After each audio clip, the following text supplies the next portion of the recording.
I promised some of my Detroit people that I was gonna do something on Detroit, and I'm sitting with my mom. So we gonna chop it up about Detroit. I want to make sure somebody can hear me. Or just somebody pop up. Let me see if I got my hearing aids on. I just need one person to pop up real quick. You ain't gotta be quiet, shit. We was talking. Yeah, so I'm just waiting on at least one person, because I know it's a bunch of people live right now. Oh, you got your phone on? Let me see. Let me see if I can hear. I don't even gotta ask nobody. Okay, I turned it down. No, you ain't gotta turn it down or up or down. Just let me. What up, though, Melly? Can you hear me, bro? Let me get a 1, 2, 3, something like that. You know what I'm saying? So I can know I can be heard, bro. I appreciate you for coming in, bro. This gonna be some old school, some old. Oh, Melly can hear me. It's good, mama. All right, hey, I'm just sitting with my mom, bro. And if you got, we gonna talk a little bit, and if you got a question about Detroit, or just a question about some stuff that that ain't personal, what I'm saying, you more than welcome to join in the conversation. But I promised some of my people in Detroit that we was gonna do something for Detroit. So this what I'm doing. So this old content, bro. But it is what it is. I appreciate you for showing up, brother. Respect. All right, so MiMa, well, what was it like growing up in Detroit, and what era of Detroit did you grow up in? I grew up in the 50s in what was left of Black Bottom in Detroit on Shane and Hunt Street. And we would walk down to Black Bottom, and there was a barber shop, a beauty shop, and the candy store still open. That was our shortcut to downtown. We would walk all the way down Shane to Jefferson, cut over to Jefferson and Hey, Woolworth, sister, I'm here. and go to the Fox Theater. What was Black Bottom? Black Bottom was where all the black people had to live when they came to Detroit. They called it bottom soil. That's why it was called Black Bottom, because it wasn't solid and the houses were built on mud, basically. But they had doctor's offices, lawyers' offices. Wait, you said mud? Yeah, they had car. Bottom is mud, muddy soil. The swampland. Yeah. Okay. And they had doctor's office, lawyer's office, beauticians, car repairs, people own houses. They had spread from East Jefferson all the way to downtown, where they had black lawyers' offices. And on Woodward and it was down Woodward, it was the Pelican Club.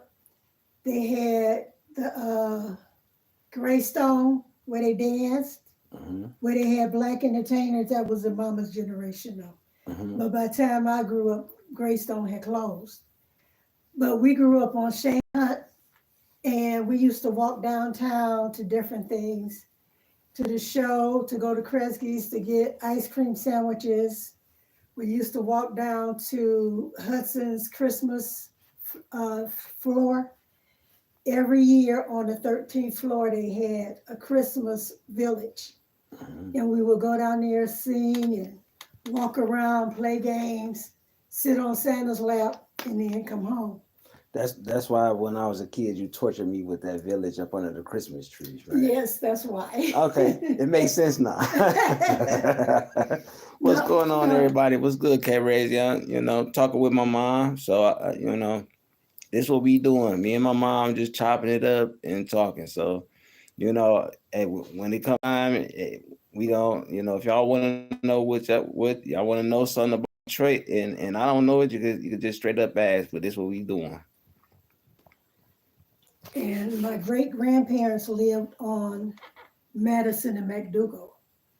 And that was my mama Ollie and daddy Ed. She had a farm in the backyard. And she used to teach us, she taught us how to till the soil, how to weed, how to plant, how to pick.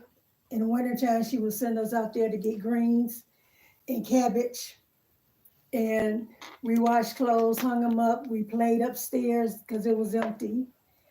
It was some furniture upstairs. We played house and had tea parties upstairs.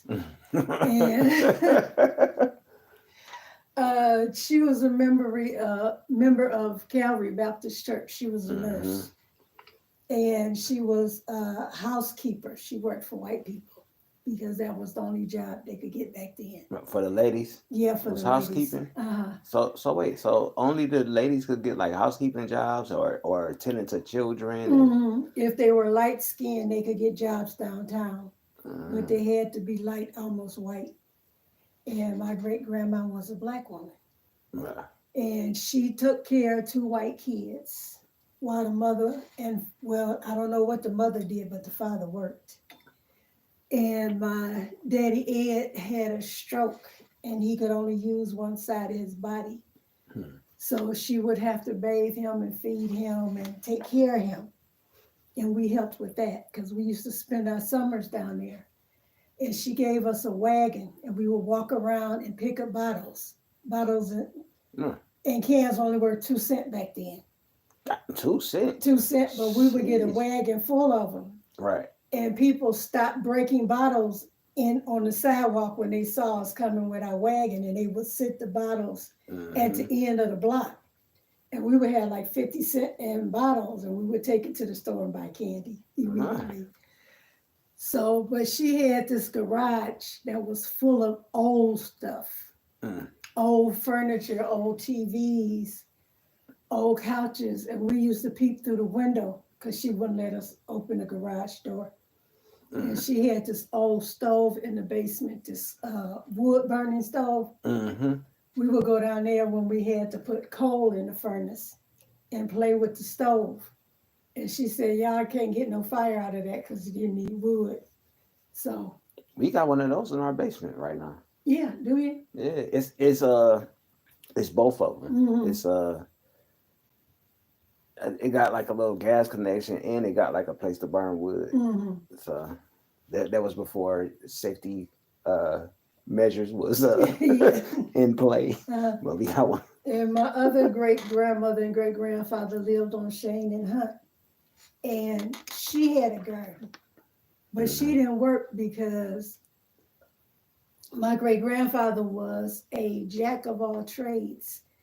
He built houses, he built furniture, he did things around the neighborhood, and he made enough money where she could stay home, take care of the kids, because it was 9 of them. Wait, which uncle is, or? Mama Nettie. Mama Nettie? Oh, okay. Uncle John, Uncle Ike, okay. Auntie Mel, Aunt Seal, Grandma, Auntie Mel. Yeah. And he bought the first TV on the block. And one of the neighbors was telling us that at Uncle John's funeral, and we were cracking up because she was talking during the whole funeral, and she said, "You know, your great granddad was the first man on the block to have a TV." He said, and everybody was standing at the window and on the porch, looking in the house, trying to see the TV. And we were at my Uncle John's funeral. We had our head down laughing.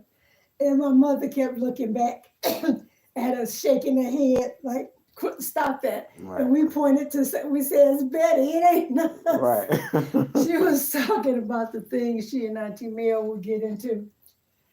And it was just, well, we didn't cry at that funeral. You talking about Auntie Mel? I know, right? Yeah. Okay, I remember Auntie Mel. We didn't cry at that funeral because Betty was telling so much jokes about the things that she did.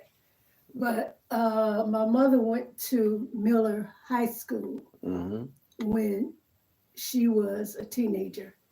And she graduated in 1952 when she was 16. And she got a job with the phone company because they were going to put her in front. When she made her phone call, they thought she was white. Oh, yeah. When she turned up for the interview, they said, "Oh, you're a Negro. Well, we can't put you out front." So they put on the switchboard. My Auntie Seal was the first Black woman to work in a store downtown. She worked in this Jewish man's Kresge Oh, that my auntie, that's downtown. my auntie Seal was me. That's my soul sister. She was the first black sales girl downtown. And Grandma Evie worked at the Embassy Hotel as an elevator girl because she was light enough to work with the white people. And that's when they had the elevator where you turn, Yeah, had would turn and close the door, yeah, and then you have to reach the bar to open it up. yeah, to slide the bar across. Yeah, and she worked downtown for years.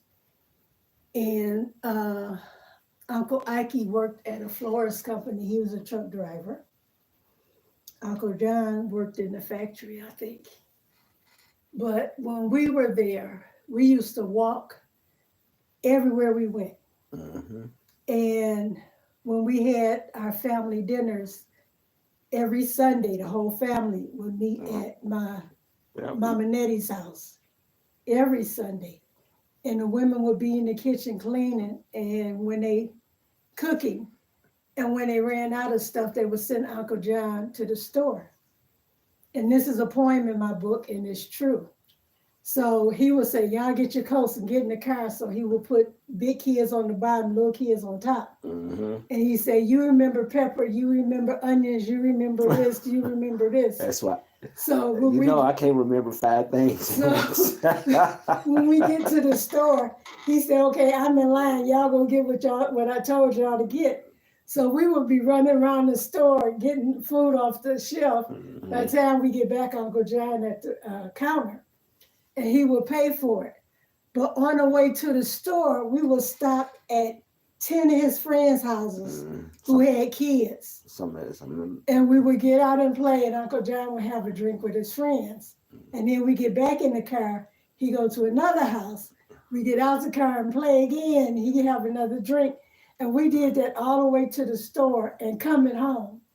So by the time we got home, dinner was cooked, and they didn't eat none of the stuff that we had bought. So it was fun growing up because neighbors were neighbors. Mm-hmm. You could sleep with your door open.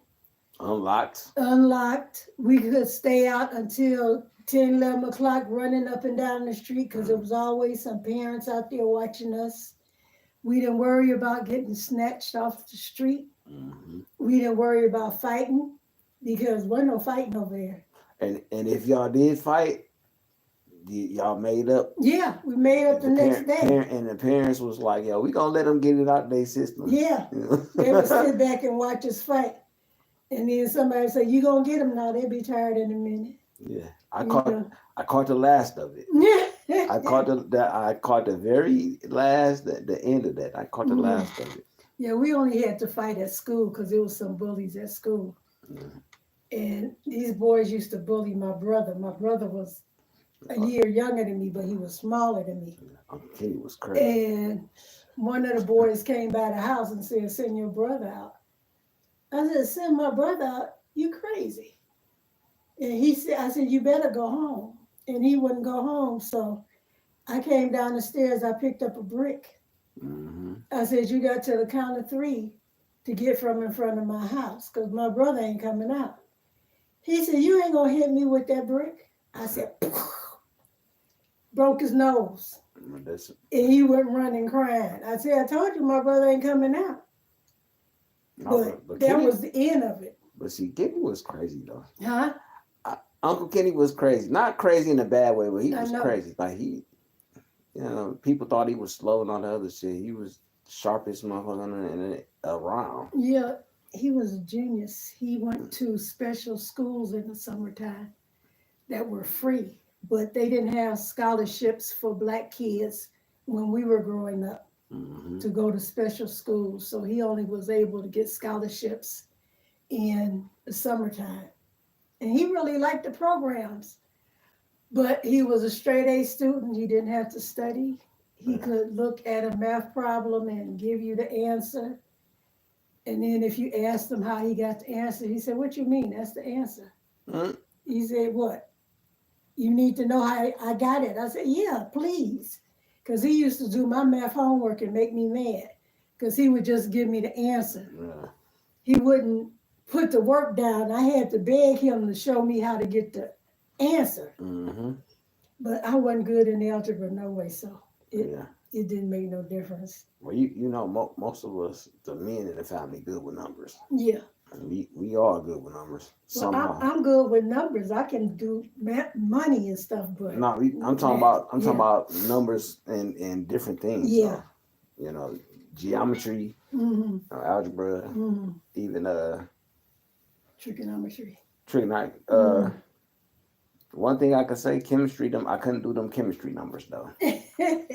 I'm like, I'm not about to be making. I practice a little alchemy, but I don't do no. And that's just by experience, not by Mm-hmm. just knowing the numbers. Mm-hmm. Okay, so the riots.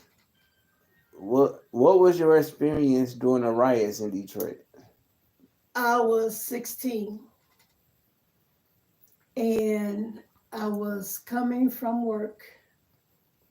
I had a job in the summertime and it was way out Grand River Mm-hmm. in a white neighborhood. And one of the ladies came out and told me, she said, "You're going to have to go home now because they're closing down the city." And I said, "Why?" She said, "Because they're rioting." So she walked me out to the bus stop.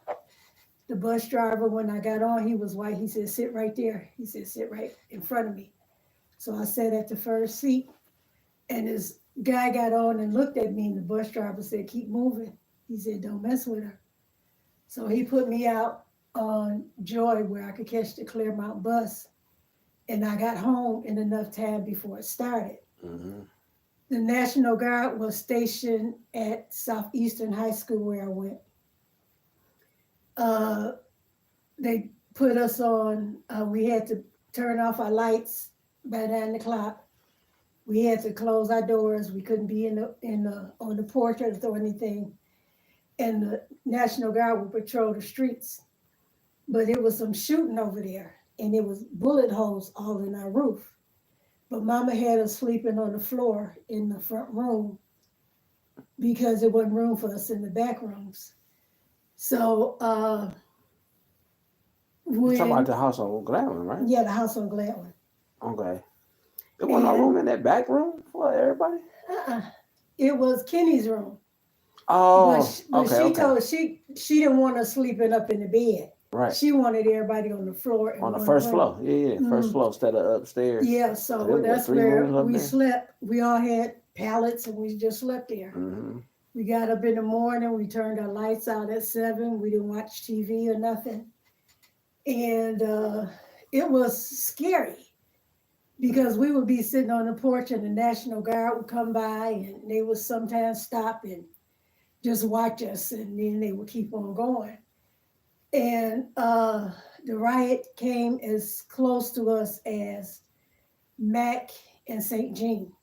Mm. There was a jewelry store that they vandalized. They vandalized the laundromat. They vandalized this bakery. Wasn't it the theater too? The theater was closed. Oh, it was already closed. Mm-hmm. Okay, because I remember it was still like. Well, it was closed during the day. It didn't open until 6 o'clock at Oh, evening. so it was open. That theater right Yeah. there on between Liberty Bridge and Rialto. St. James. Yeah. That was so it was open. But it was closed during the day. It didn't open until Oh, 6 okay, o'clock. okay. But the bakery on the corner, which were friendly white ladies, they vandalized that. They vandalized, all they did was vandalize the laundromat on the other side of the street. And they took out this store, this women's store that was on Benetton.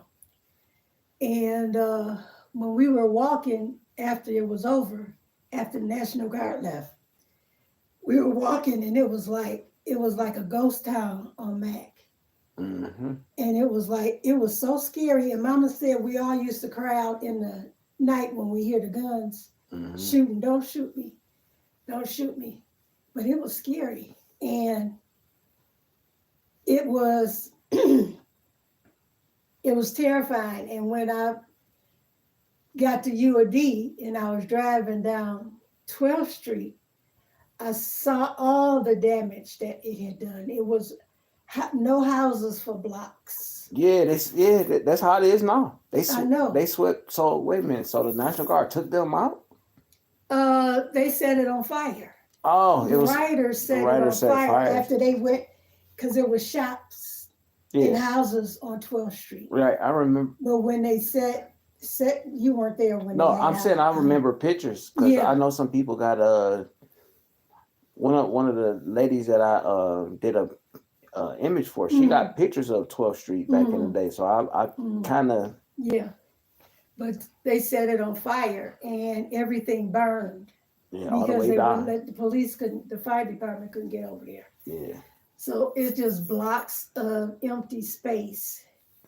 And the city used to be different. Mm-hmm. It is not the same as it used to be. It used to be where people were really neighbors and they looked out for each other. You still have a few neighborhoods like that, but it's only blocks. It's not one or two blocks. One or two blocks is not the the whole whole street. street. Yeah. Because we could go from Shane and Hunt Street and Gratiot all the way down to the school, and people were watching out for us. Yeah. And that was like 4 blocks. But now you got a block here, a block there, 2 blocks. Shit, or a couple neighbors. Yeah. You know, when we lived on Gladwin, everybody looked out for each other because we were that kind of neighborhood. Yeah, you know, Miss Cole, and remember I used to be with Miss Cole, my best friend. Yeah. I miss her sometimes. Like I just miss talking to her. You know, about just talking to her. Period. You know, just about life, because she would always, you know, give me good lessons, and I was a kid. You know, so I mean, you know how it was when I was a kid. Yeah, you worked in her yard when you wouldn't work in our yard. I saw, cause Miss Cole was different. You know, she was the lady that basically conditioned me to you know, like waking up, because you know when you're a kid, you know, most I ain't gonna say most kids, but a lot of kids coming up, when I was coming up, they was dumb. You know what I'm saying? I wanted to talk to somebody that, you know, like y'all didn't do that Google Gaga talk to me. Y'all talked to me like I was a grown up. So by the time I got, like, I remember when you put me in that school on Lily Bridge. Them was my first memories. How old was I? 5. When we was at oh no, you were 3. I remember that school that we went to right on Lily Bridge. It was right there on the corner. I was I don't remember how old I was, but those were my first memories. You know, I was in school and used to work right outside the classroom. You had an office right there. You know, them my first memories. Yeah, because I used to work there 3 days a week so I could look for a job for 2. Yeah, so. And that's how I paid your tuition.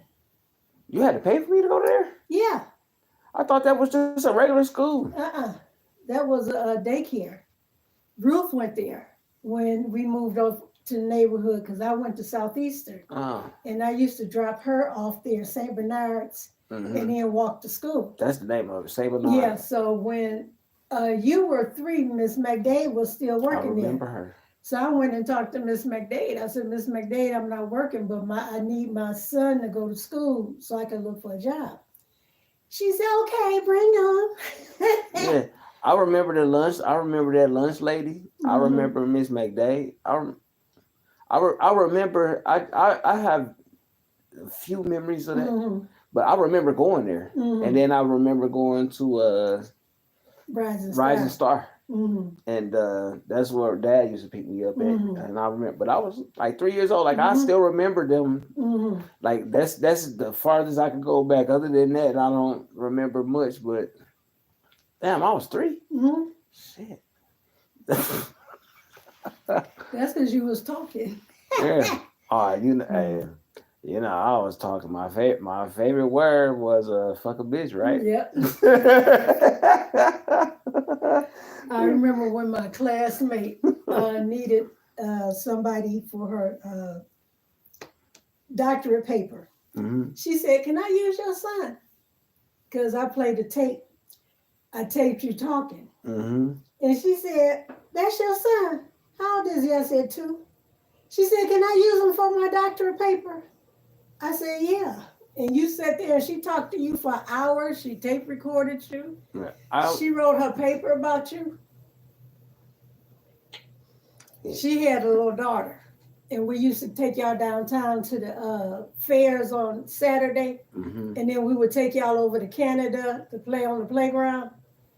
We did that every Saturday. I'm trying to think. You said I was 2. I don't know if I remember that lady. Mm-hmm. I don't know if I remember her. Mm-hmm. But I was back in school.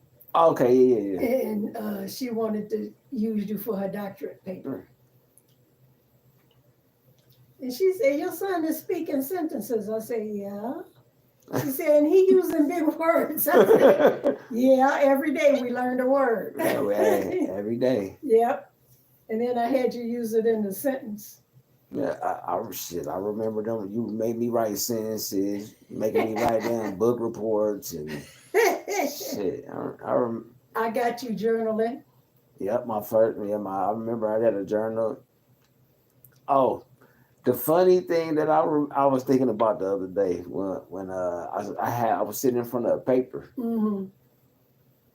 And I was like, I remember I used to ask my mama to draw for me, and she couldn't draw what I did, and that started my art shit. Mm-hmm. Like, I'm like, Mama, draw He-Man. And you drew it, but it wasn't He-Man. I'm like, yo, you gotta do it again. and then it didn't work. I drew it 3 times before you said, well, that's close enough. Yeah, and then that started my art. Yeah. Because I was drawing the Christmas tree. I was sitting down drawing the Christmas tree. Mm-hmm. And you said, you could draw mine. I said, yeah, a little. And you said, teach me. Mm-hmm. And I started buying books. I taught you how to make diagonal animals and diagonal people first, mm-hmm. using squares and blocks and oblong figures. And then I could teach you everything but the face. I told you you're going to have to get somebody else for that. Mm-hmm. So. But I just think about that, like, you know, even though my great grandma is an artist, mm-hmm. painter, stuff like that, like, you still was my first teacher mm-hmm. when it came to art, you mm-hmm. know. So it's like I always be like, you know, my mom and you know, the person I love mm-hmm. is my motivation for my art. Mm-hmm. You know what I'm saying? So, you know, I was just thinking about that, and I was just laughing like,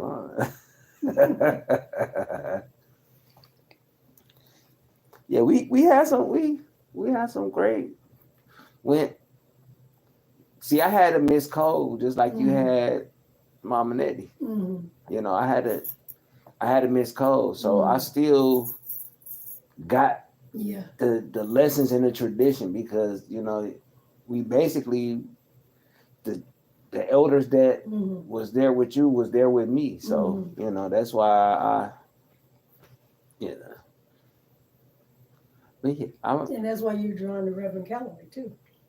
Oh, Reverend Calloway, my granddad. You talking about granddad? Yeah, granddad was cold. Granddad was the one who started off my journey to finding the truth. Because one day I asked him a question, you know, because he was saying that you can't find God without Jesus because Jesus is the medium. Mm-hmm. And I said, what about the people in the mountains and the people that don't know about Christianity or mm-hmm. Jesus or that, you know, mm-hmm. none of that. Do they still have an opportunity to get to heaven? He told me, I don't know. You might have to go look that up. And he probably had the answer. Yeah. But he still said that to me. And that's what sent me on my journey. Because I know Mike asked us one time, we were in the car. He said, why did God make the sky blue and the water blue? And Pat said, you talking to me? He said, yeah. He said, you're going to have to ask your granddad. So he went home and he said, granddad, he said, why did God make the sky blue and the water blue? He said, the same color blue. He said, because if you look far off, you can't tell one from the other. And Reverend Calloway started laughing. He said, well, maybe blue was his favorite color. And Mike said, okay. Yeah. Nah, he wasn't that rough. See, when I came around, Mike 5 years? No, 5 years older than you.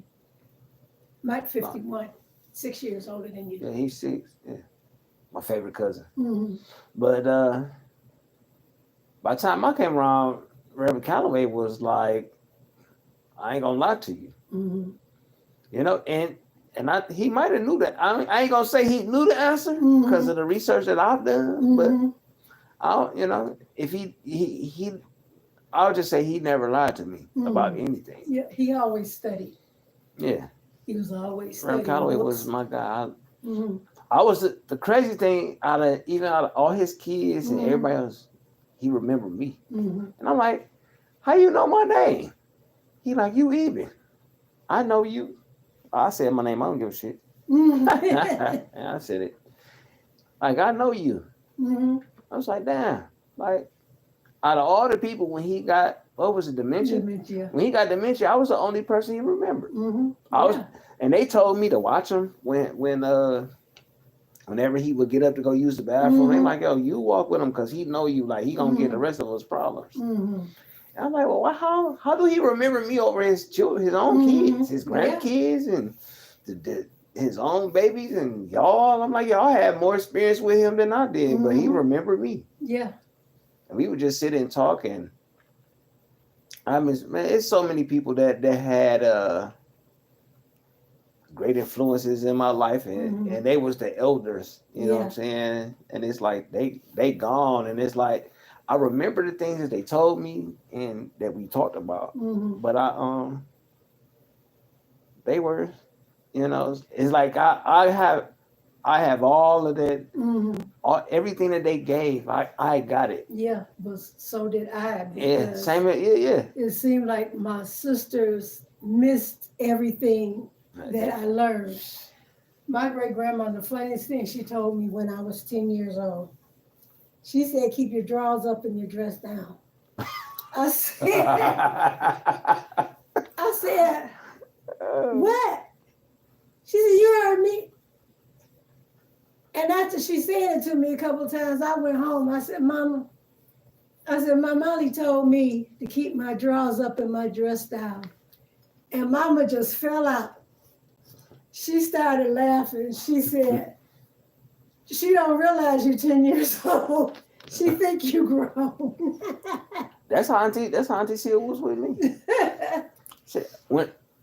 When before Auntie Seal died, I had to been about 4 or 5. She used to. Matter of fact, I was I was in elementary school. Went to Duffield at the time, and I would get out and go, whatever. My time, my timing always fucked up. But Auntie Seal used to send me downstairs to get her liquor and cigarettes, and the older people was like, yo, like, why you giving him liquor and cigarettes? I'm like the shortest thing ever. Like, don't worry about it. He good. And that just, like in it. And I was like, why? I was like, why people be mad at me? I go, get your stuff, Auntie. And she like, because you're a kid, you're not supposed to be having this on you. But I'm cool with them, so don't worry about it. You know what I'm saying? Like, you good. Auntie Seal, me and Auntie Seal was she my soul sister, I swear. Like she like Grandma Abby too. Like all them elders, you know what I'm saying? Tino, Roy. I don't know if people don't like Roy, but Roy, like all of the people in all the men, Maurice, all the men in the family, they was married, had they stuff together, had, even if they wasn't the best, you know what I'm saying? Like, Auntie Seal told me best. We kings and queens, pimps and hoes, or it was so she said you was either royalty, middle, or lower, basically. You know what I'm saying? Like, she was like, you get to choose which one you want to be. It's like, you want to be royalty, you want to be a king, you You gotta work hard. You gotta do this. Mm-hmm. You want to be a pimp or a hoe. You gotta do this. You know what I'm saying? Mm-hmm. 'Cause, you know, there's a lot of hoes in our Mm-hmm. family. You know, men and women, and you know, or you just gonna be somebody that's gonna suck off you know, just take Mm-hmm. from a woman. You're not gonna be a man. You're gonna be her kid. Mm-hmm.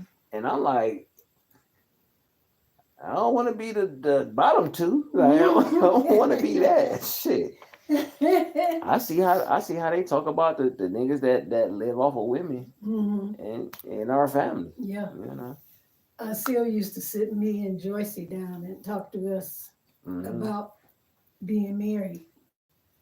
And we were teenagers. Yeah. And she talked to us about dating. She talked to us about foster. She said, one thing I don't want y'all to do is just to take stuff from a man. Yeah. She said, I took a lot. She said, but that's me. She stayed with him though. She said, but you don't have to.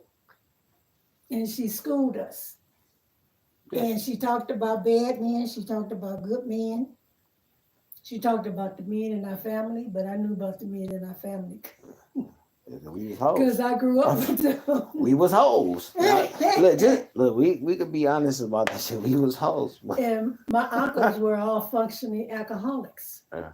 I'm not an alcoholic. I'm a drunk. All right. Okay. I'm a difference. But Uncle Ike and Uncle John were functioning alcoholics. Yeah. Because they could get stone drunk and still function. Yeah. They could still drive cars. They could still work their jobs. Mm. They could still take care of business. That's a functioning alcoholic.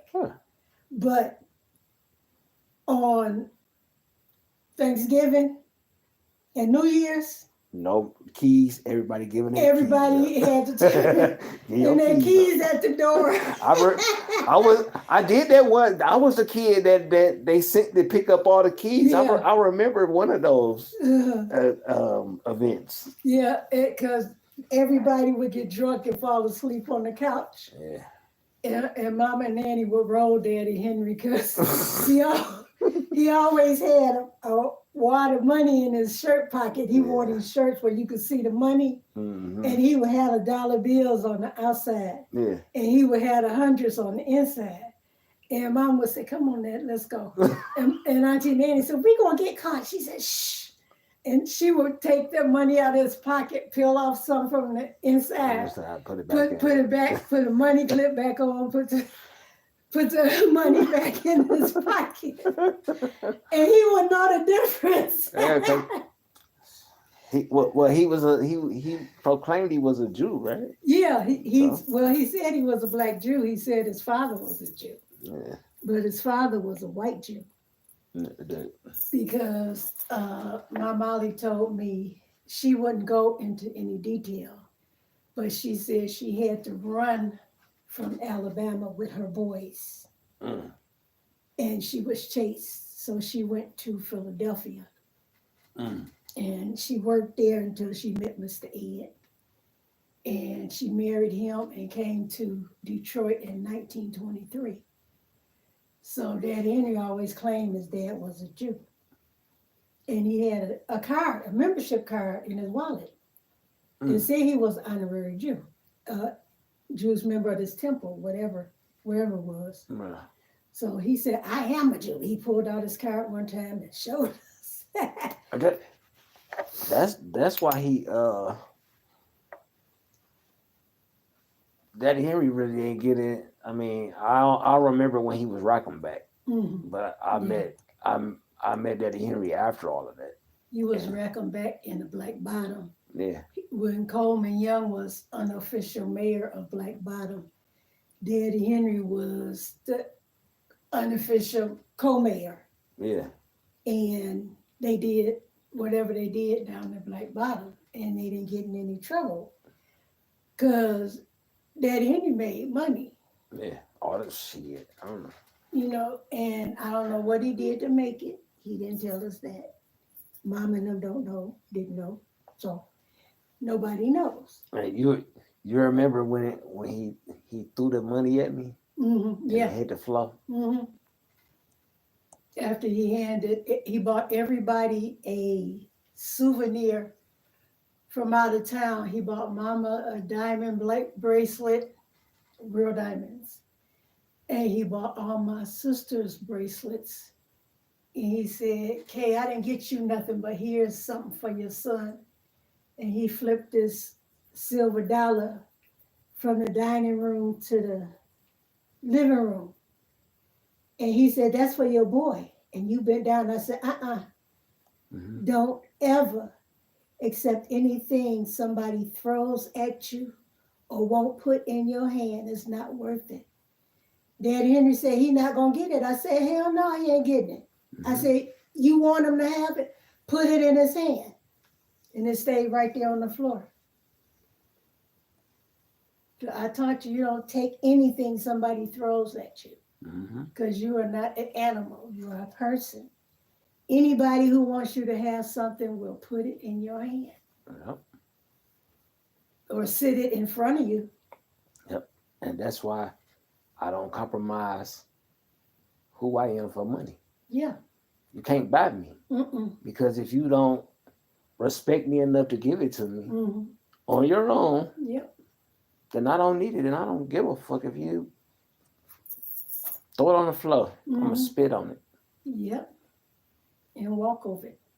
Yeah, and shit, it don't exist. Yeah, but I've been on for a minute, and I just want to say one thing. What's gonna happen to somebody who put their hands on me, slap me, punch me, just walk up and do that shit to me and think that they gonna get away with it? I think you're gonna go your daddy on them. Like, it's a guy on YouTube who say, I want to slap the shit out of him. When I see him, I'm gonna slap him and I'm gonna do this.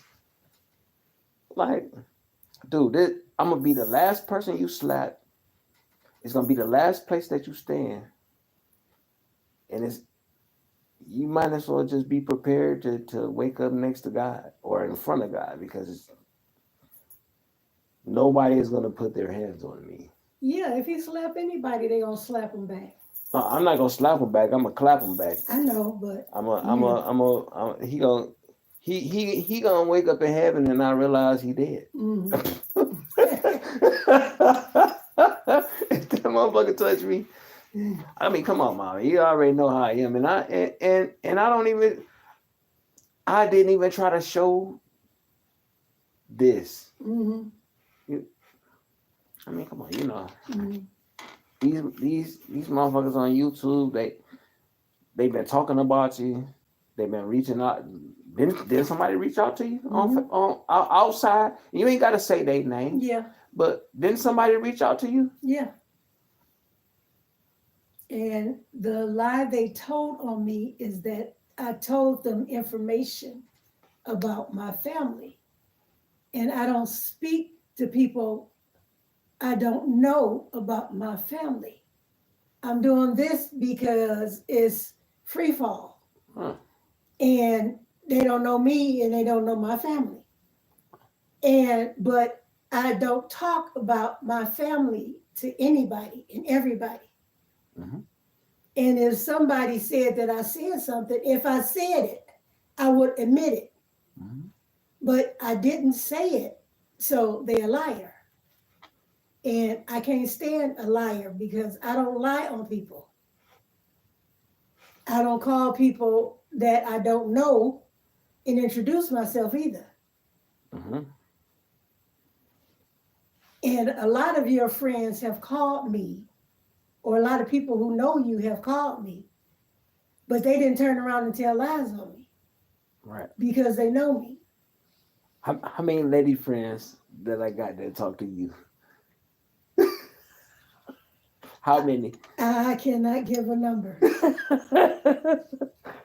Because all your friends, your friends, your close friends are my sons. Yeah, my brothers. Your brothers. I said my sons. Yeah. That's why I'm just... Okay.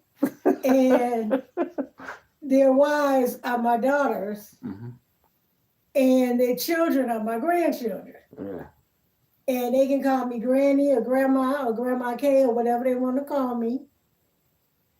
And the ladies call me Kay or Miss Evans, Miss Jennings, whatever.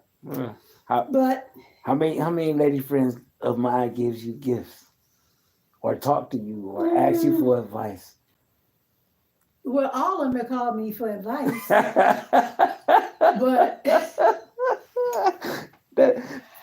But that's funny. One of your friends is my daughter, and That's my sister. Yeah, no, I love her. When she called me with her new designs, I always buy them because I love her jewelry. And she be trying to send me free stuff, and I send her money. Yeah. I told her your labor is worth something. Yeah. And every time I send her money, she said, "I'm gonna send it back." I said, "I'm not gonna take it back. You can't send it back." She gave you a gift, and you was willing to pay her. Mm-hmm. She always gives me. Yeah. She can't stand me sometimes. And then I tell her, I say, "I want this one and this one." I said, "And I'm going to pay you. Yeah. So don't tell me I don't have to pay you." Yeah. And she said, "Ma," I said, No, she called me Queen Mother. She said, "Queen Mother," I said, "I'm paying you. Just give me 2, send them to me, and I'll send you your money." Yeah.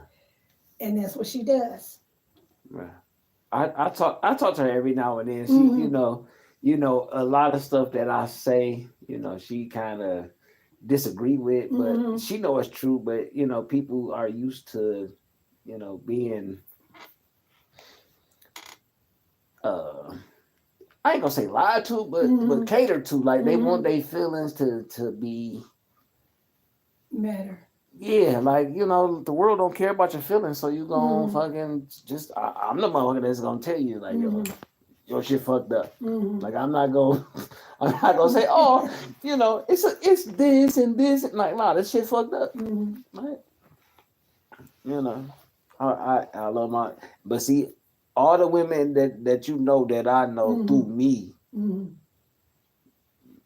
90% of them is good people, right? Yeah. Yep. You got 2 of them. Is it 2 of them? Okay, wait. Let me take that back. How many of the real women that was really interacting with me? How many have really had an intimate conversation with you? Maybe 3 or 4. 3 or 4? Oh, I said 2. Shit.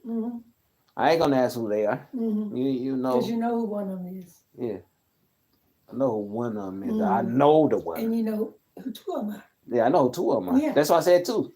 Like I know. The one is the one.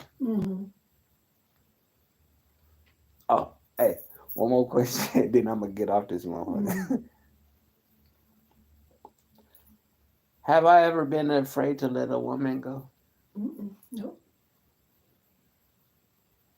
But there are women who won't let a man go for various reasons. It's like, if I can't have you, can't nobody have you.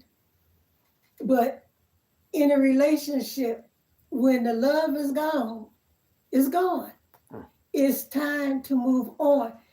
It bothers me that men kill women when it's over and they kill the children. I've experienced it bothers me when women kill their children to get their man's attention.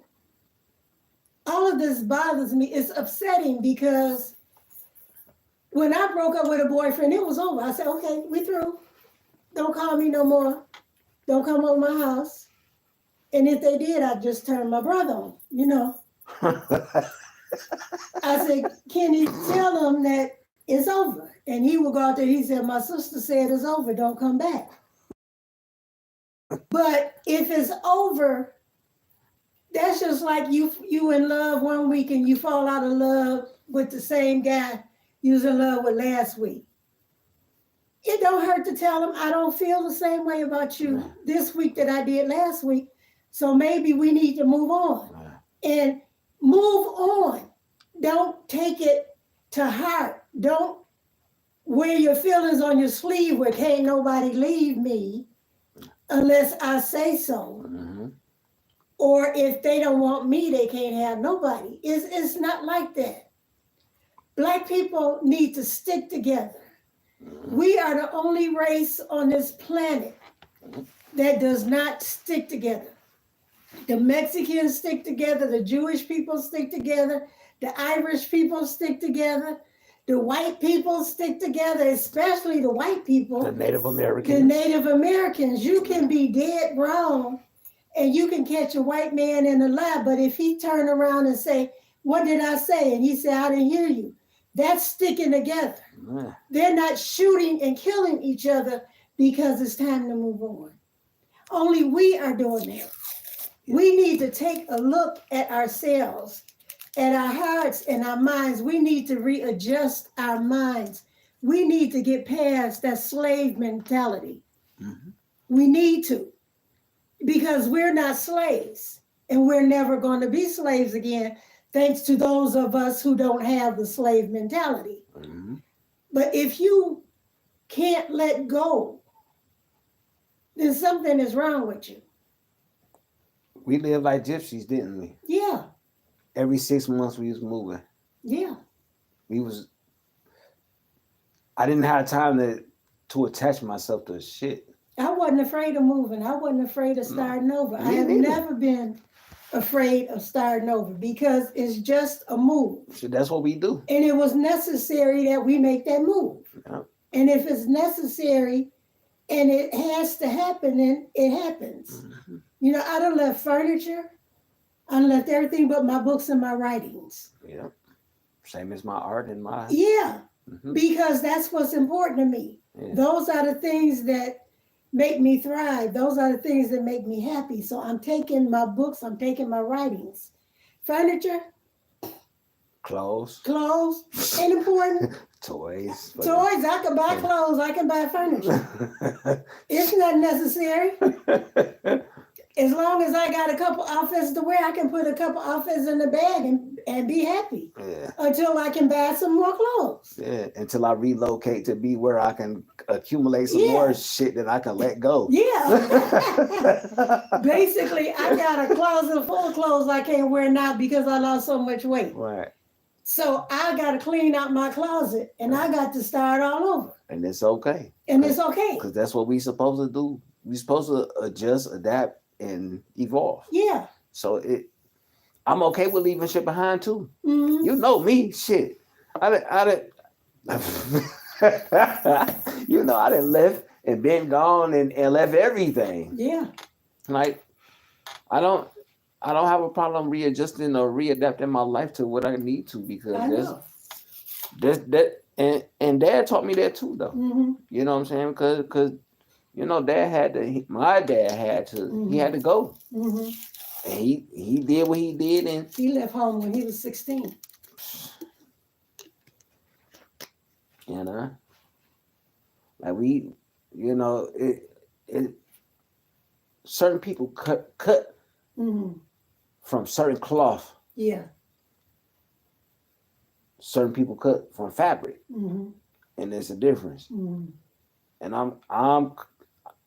I'm cut from fabric. I'm not Mm-hmm. cut from cloth because my people Mm-hmm. come from something. Mm-hmm. We don't come from nothing. Mm-hmm. I remember when I had to live on the street. Mm-hmm. I lived on the street for 6 months. I had a job, but I wasn't making enough to pay rent. Mm-hmm. I had a car. I had blankets in my car. I had a cooler in my car. I slept in my car out at Belle Isle because that was time you could sleep out there. Yeah, Belle Isle they changed that. And when I woke up in the morning, I went over to my friend's house, took a shower, went to work, Mm-hmm. went back to her house, ate dinner with her and her family, left in my car, went back to Belle Isle. Mm-hmm. I stayed with a couple people for a couple of weeks, and I only asked to stay a week, and I left. Then when I got a job that paid my rent, I found an apartment, Mm-hmm. and I paid my rent. But I wasn't afraid of being on the streets because I grew up on the streets. Mhm. You know, my mama didn't put me on the street, but I was streetwise. Yeah. All my friends were older than me. Yeah. And if they were having a conversation that I didn't understand, I went home, pulled out my dictionary, and started looking up words. So I would understand the next conversation they was having. Mm-hmm. And then the next conversation I could join in where I didn't join in the first conversation because I didn't know what they was talking about. Mm-hmm. But I read the dictionary from A to Z. I learned how to spell everything in a dictionary from A to Z because I wanted to understand what people were talking about. So that's why you were so hard on me coming up. Yeah. As far as I'm talking about, yeah, so Studying. reading and writing and paragraphs and all that stuff. That's why you was hard on me because Yeah. you was like, you don't want me to be lost out here like Yeah. you was. Or But I but wasn't you, lost. I'm not saying you was lost. Mhm. I'm just saying like for the moment you was Mhm. lost. I've always had a skill where I could get a job even if I didn't have a house. Yeah. Because I was a sales girl, I was a junior bookkeeper, I was a teacher in adult education, Mm-hmm. I was a secretary, I was a clerk, I was an administrative assistant. I've always had a job. Mama told me if you learn how to type, you could always find a job. Mm-hmm. And that's what I did. I learned how to type. And I could go anywhere and pass any word test Mm-hmm. with less than 5 mistakes. So I always had some place to work because I learned how to type. Mm-hmm. But a lot of people didn't know how to read. I can read and I can write. So I can have a twofold job. I could have went to a newspaper and become an editor Right. because I knew how to read, write, spell, edit. I knew how to do that. I taught myself how to edit. I taught myself how to write poetry. Mm-hmm. I got a couple diplomas in there over there, but I'm working on my bachelor's because I went back to school when Mariah went to college. Talking about my baby? Yep. Mm. Because I told her, I said, well, Grandma gonna go to school with you. Mm. And she said, oh, that'd be great. So I got 2 classes I'm taking now. 1 class I gotta take next semester, and I have my bachelor's degree. Mm. And I'll be satisfied. Yeah, I'm not necessarily going back to school, but I am learning different art programs and different techniques, and I still do the old craft as far as the paper, you know, paper, pencil, paintbrush, color pencils. I still do the old craft, but I'm stretching out to the graphics as far as on computer, but I'm still doing the same thing. You know what I'm saying? Like And I'm still doing crafts the same way over there. Yeah, I like them my crafts. And because I teach kids how to do crafts. Yeah. You know, I teach kids how to make necklaces and bracelets and how to do paper, how to do paper mache, make pictures out of scraps of paper and scraps of cloth. And it helps because everybody has a skill. Mm-hmm. And if you teach someone how to do something, they'll know how to do it, even if they never use it. Yep. Okay, so I want to ask one more question before I get off. You had every summer you had a reading program, and you had A lunch program. a lunch program. Mm-hmm. How did it make you feel to have those programs in a community that didn't even want it? Well, it felt good because people sent their kids regardless of what they wanted. It was a man across the street. Every time we got picnic tables delivered, he called the city to pick them up.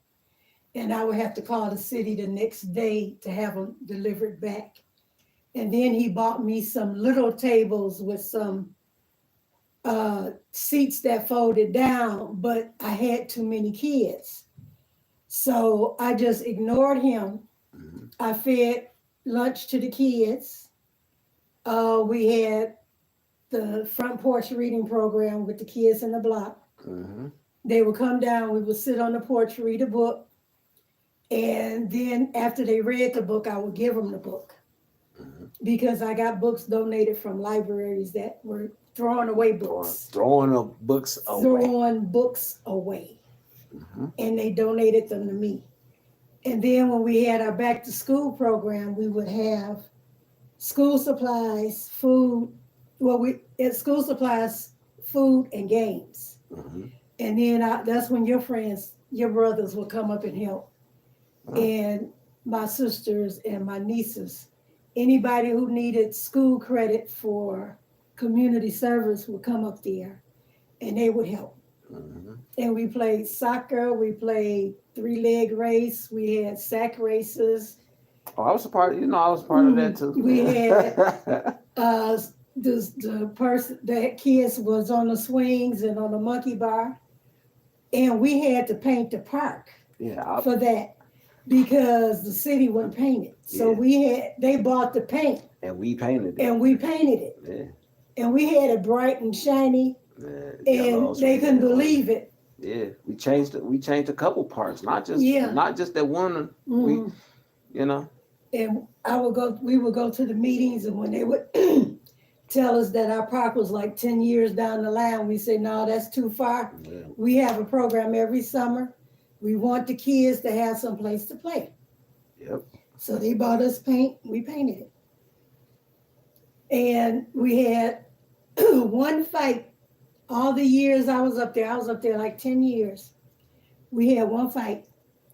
This boy was picking at this girl, and she went home and got her sisters. Oh. And her mama. So when her mama came up there, I said, you can't hit this boy. She said, okay, girls, get him. So all she and her sisters jumped on the boy and they beat him up. And then I said, no, that's enough. Let him go. He didn't have enough. His friends were standing around looking. They didn't know what to do. Mm-hmm. And I told him, I said, now you know not to mess with her because she got sisters. And he said, well, that ain't nothing. I said, no more fighting up here. It was just a little kid fight, though. Well, maybe not a kid fight. Not a kid fight. That was a game buster. Yeah, that was a game buster. So, but and I remember one time that one of the kids had got smart with you, and then I came up there, and he got talking slick, and then I told him, I was like, you better get your daddy. Remember I told him to get his dad? Like, go get your dad. Like, nigga, you want to do this? I'm not gonna mess with you because I'm gonna go to jail, but bring your dad up here. And his dad came up there. He and his dad ended up having a civil conversation. Yeah. Because he saw I wasn't playing about my mom. Because I know a boy called me a bitch one time. And Ernest said, I'm walking up on there. He said, I'll be up there. Yeah. And Ernest was my husband. So he walked up on the boy and tapped him on the shoulder. He said, you disrespecting my woman. Mm-hmm. He said, he said, yeah, you are. He said, I'm telling you, I'm a man. He said, I'm up here to protect my woman. Mm-hmm. He said, but you a kid. He said, and I'm not going to hit you. But I will tell you, if you call my wife out of her name again, I will hit you.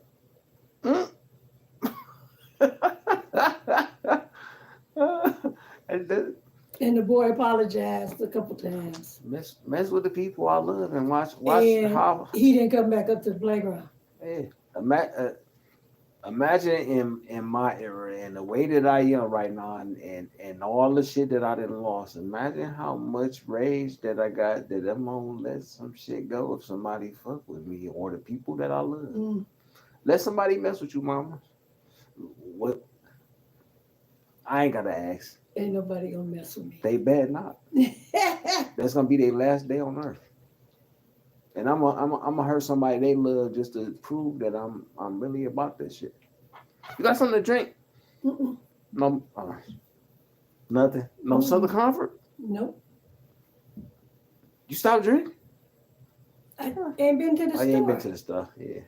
I don't go to the store till couple days.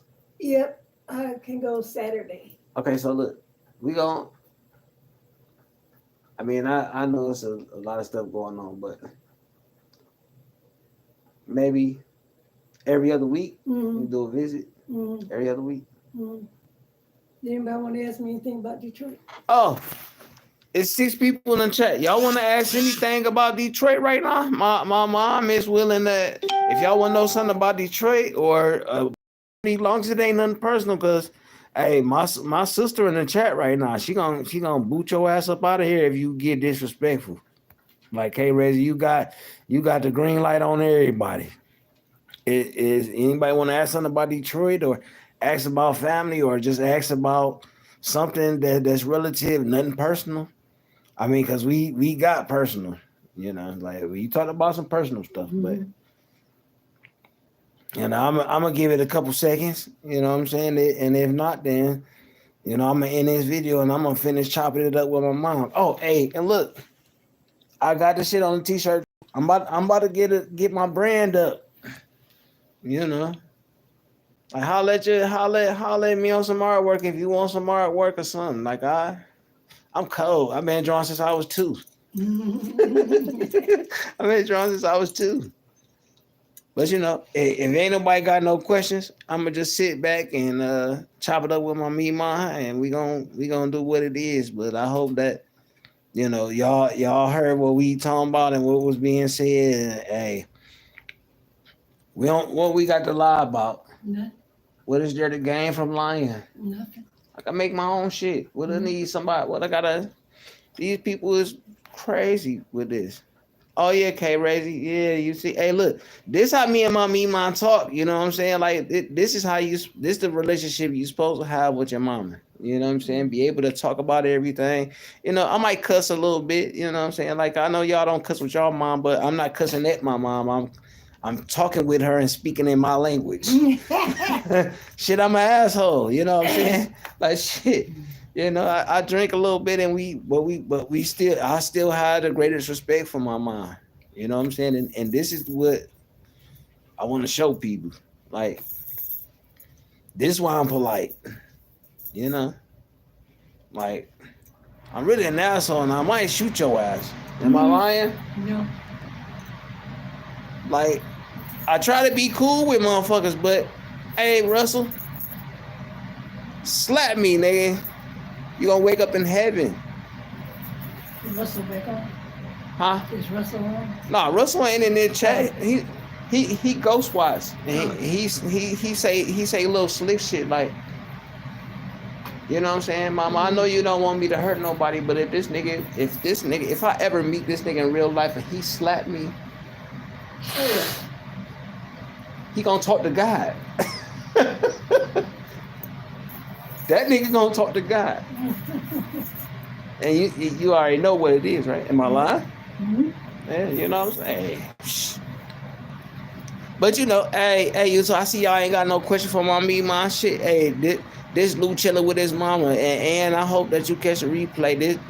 This is me and my mom, and we talked about Detroit. So you know what I'm saying. I just wanted to show y'all like the real person besides the person that people they try to make me out to be. You know what I'm saying? Like they want me to be this weak man and all this other shit, but you can see I come from strength. I mean, it's just what it is. But hey, I don't see no questions. Y'all have a good night. Love, peace, positive, success, everything that's good, do that. Everything else, fuck it. Peace and respect. Love y'all. Peace.